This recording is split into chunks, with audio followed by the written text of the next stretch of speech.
Aprobado na ng Senado ang anti-bullying bill na ipatutupad sa mga paaralan. Ayon sa isang pag-aaral, isa sa bawat 3 estudyante sa Pilipinas o halos 2.2 milyong bata ang biktima ng verbal at physical bullying. Matutugunan nga ba ng bagong batas ang problemang ito?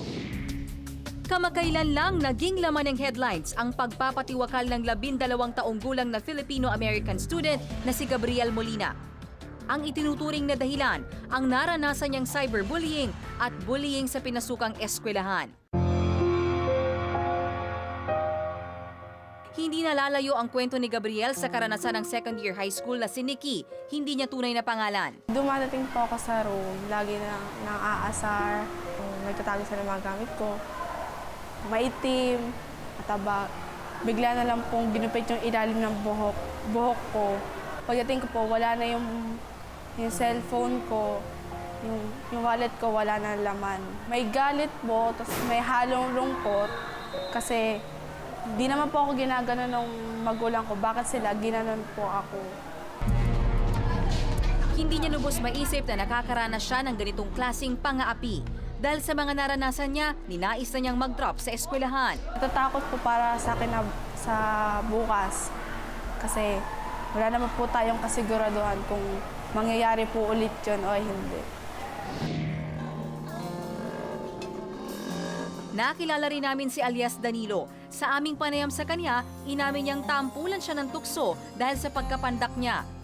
Naabangan po ako, tapos po, pag di pa po oras na klase namin po, minsan po inasar po ako. Tapos pag inuwi na po sila, minsan po, pag bumababa na po sila, kinukutawan po ako minsan sa ulo.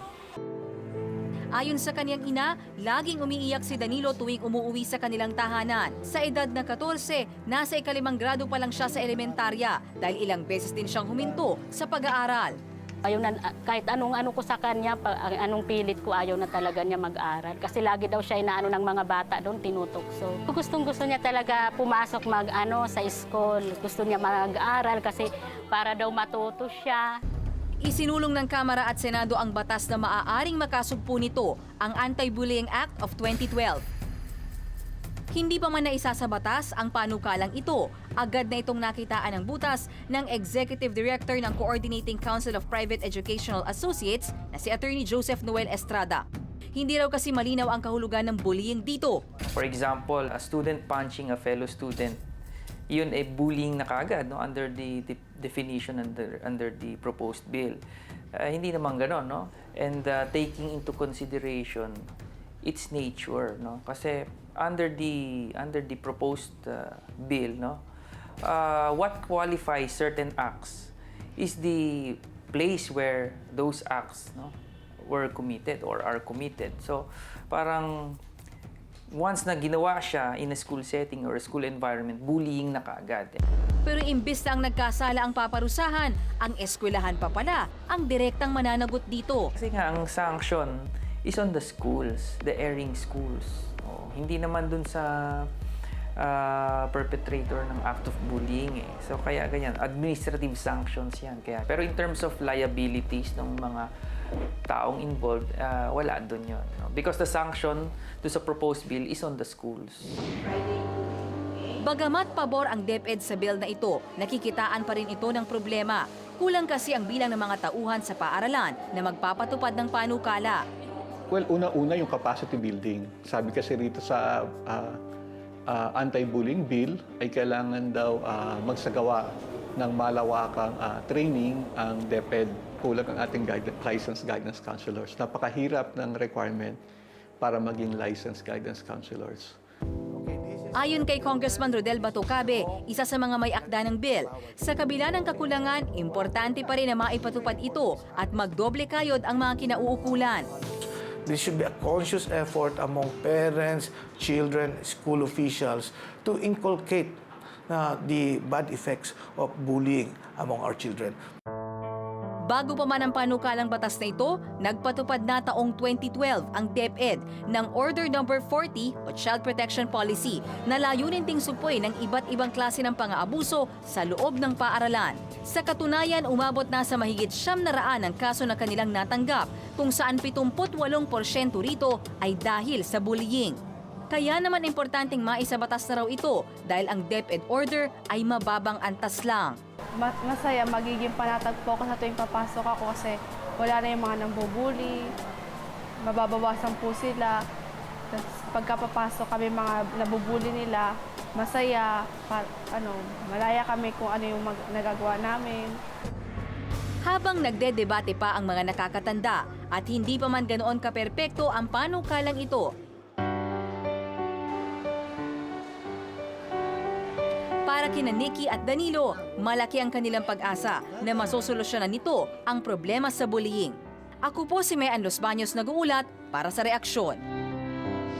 FYI mga kapatid, for your information.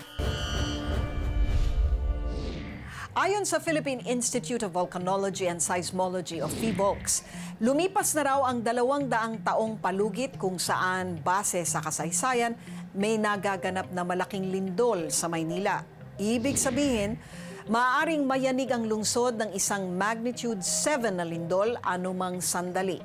Pinag-aralan na ng Metro Manila Development Authority o MMDA ang pinsalang maaaring idulot nito at narito ang resulta ng kanilang kalkulasyon. Sa loob ng 1 oras mula maganap ang lindol, 38,000 katao ang tiyak na masasawi. 100,000 naman ang masasaktan. 13% ng mga kondominium ang babagsak at mahigit 1 milyon ang mawawalan ng tahanan. 20% naman ng mahalagang pasilidad gaya ng mga ospital at paaralan ang mawawasak.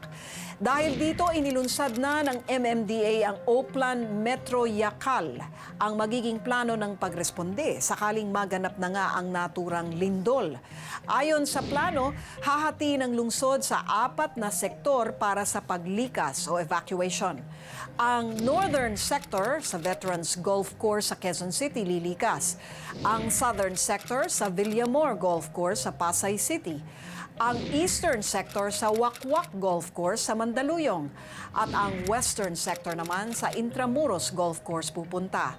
Hindi raw layunin ng MMDA na takutin ang mga Manileño sa paglalabas ng ulat na ito, subalit mahalaga raw na malaman at tanggapin ng lahat ang maaaring mangyari para na rin makapaghanda at nang sa ganoon ay makaiwas sa malalang pinsala.